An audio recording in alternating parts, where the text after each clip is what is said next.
এই ফ্লোরে দুটো ভয়ঙ্কর পাগল থাকে, একটা বড় পাগল, একটা ছোট পাগল। কথাটা বলে দরজা বন্ধ করে পিছন ঘুরেই থমকে যায় অমৃতা। লিফটের সামনে সাম্য আর রাহুল দাঁড়িয়ে আছে। ওদের দুজনের দৃষ্টি অমৃতার দিকে। অমৃতার বুঝতে অসুবিধা হয় না অমৃতার বলা শেষ কথাগুলো ওরা শুনেছে। মনে মনে জিভ কাটে অমৃতা। রাহুল আর সাম্য ঢুকে যায় লিফটে।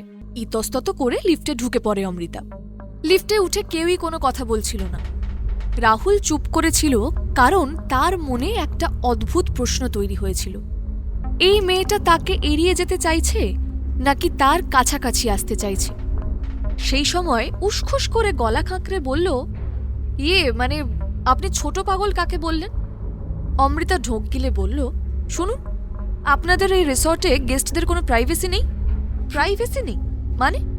আপনি জানেন আমাদের এই রিসর্ট এই এলাকার মধ্যে সব থেকে বেশি সেফ অ্যান্ড সিকিওর। সিকিওর না ছাই। কাল এই রিসর্টের মধ্যে থেকেই আমার চকলেট আইসক্রিম চুরি হয়ে গেছে, জানেন আপনি?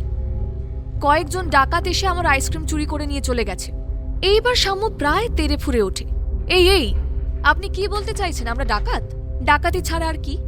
আমি এই জীবনে প্রথম আমার মেয়েকে দেওয়া কথা রাখতে পারলাম না আপনাদের জন্য। মানে ওই চকলেট আইসক্রিম আপনি আপনার মেয়ের জন্য নিয়ে যাচ্ছিলেন? অফকোর্স, কিন্তু আপনাদের জন্য সব ভণ্ডুল হয়ে গেল। রাহুলের মনে হয় একটা মস্ত বড় কোথাও ভুল হয়ে গেছে।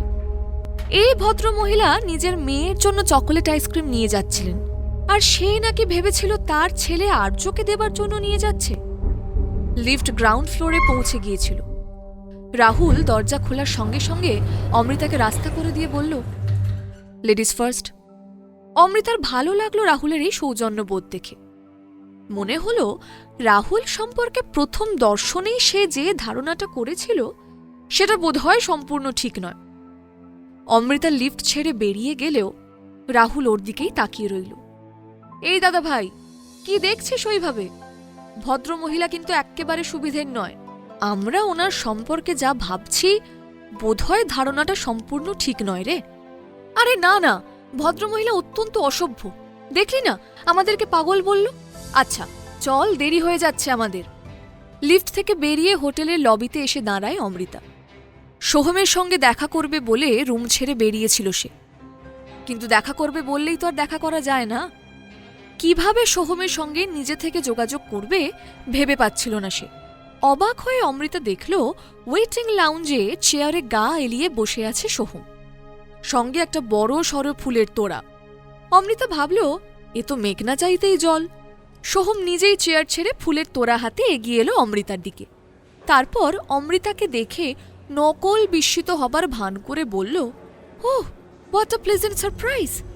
আমি তো ভাবতেই পারিনি আপনার সঙ্গে আমার এখানে দেখা হবে। আমার ভাগ্য খুব ভালো দেখতে পাচ্ছি যে আপনার মতো দ্য মোস্ট বিউটিফুল লেডিকে আমি এখানে দেখতে পেলাম। তাই তো দেখছি। কিন্তু আপনি এখানে কি করছেন? আমি এখানে একজনের সঙ্গে দেখা করতে এসেছিলাম, কিন্তু সেসব ছাড়ুন তো, এখন আপনার সঙ্গে দেখা হয়ে গেছে। আর কারো সঙ্গে দেখা করার কোনো ইচ্ছেই আমার নেই। সোহমের ধূর্ত চোখের দিকে তাকিয়ে অমৃতার বুঝতে এতটুকু অসুবিধা হচ্ছিল না যে সোহম ডাহা মিথ্যে কথা বলছে। কিন্তু তাকে এখন যেভাবেই হোক সোহমের সঙ্গে ভাব জমাতেই হবে, নিজের হারিয়ে যাওয়া ছেলেকে খুঁজে পাওয়ার জন্য। তাই সে বিশ্বাস করার ভান করে বলল, ওহ রিয়েলি? পাশে একটা খুব ভালো কফি শপ আছে। যদি আপনি কিছু মনে না করেন, আমরা কি একসঙ্গে কফি খেতে পারি? Why not? সোহম যেন নিজের কানকে নিজেই বিশ্বাস করতে পারছিল না।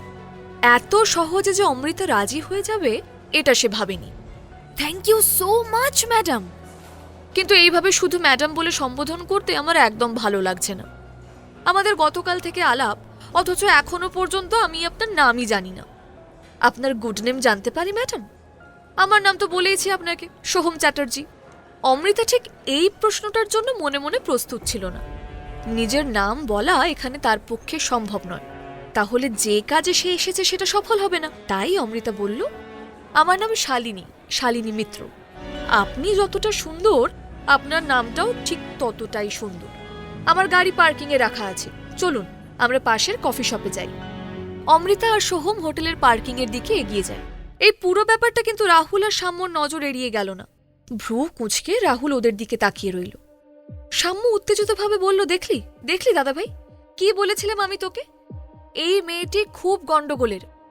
ওর নিজের নাম এখানে বলল শালিনী মিত্র, কিন্তু আমাদের রেজিস্টারে ওর কি নাম আছে মনে আছে তোর?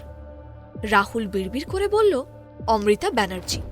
সাম্য জোর দিয়ে বলল, এক্স্যাক্টলি, দেখছিস তো আমার প্রেডিকশনই ঠিক। এই মেয়েটা আসলে বড় লোকের ছেলে দেখে ফাঁসায়, এক এক জায়গায় নিজের এক এক রকম পরিচয় দেয়। রাহুলের কাছে এর কোনো উত্তর ছিল না।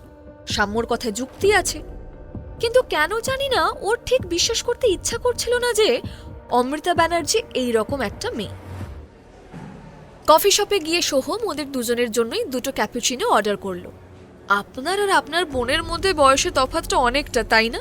মানে আপনার বোন বোধহয় 6-7 বছরের আর আপনি 21-22, তাই তো? আপনি দেখছি আমার ব্যাপারে অনেক খোঁজ খবরই রেখেছেন। অবশ্য আপনার ব্যাপারে আমিও কিছু খোঁজ খবর রেখেছি। মনে মনে সোহম খুশি হয়ে উঠল। তার ব্যাপারে মেয়েটা ইন্টারেস্টেড তার মানে, তাই নাকি? আমার ব্যাপারে কি কি জেনেছেন জানতে পারি কি? এই যেমন জেনেছি চ্যাটার্জি গ্রুপ অফ ইন্ডাস্ট্রির আপনি একজন গুরুত্বপূর্ণ চেয়ারপারসন। 7 বছর আগে আপনার বিয়ে হয়েছিল, আর আপনার বিয়ের সময় আপনার স্ত্রী 4 মাসের প্রেগনেন্ট ছিলেন। কথাটা শুনে চেয়ার থেকে শটান উঠে বসে সোহম। আপনাকে এই খবর কে দিল?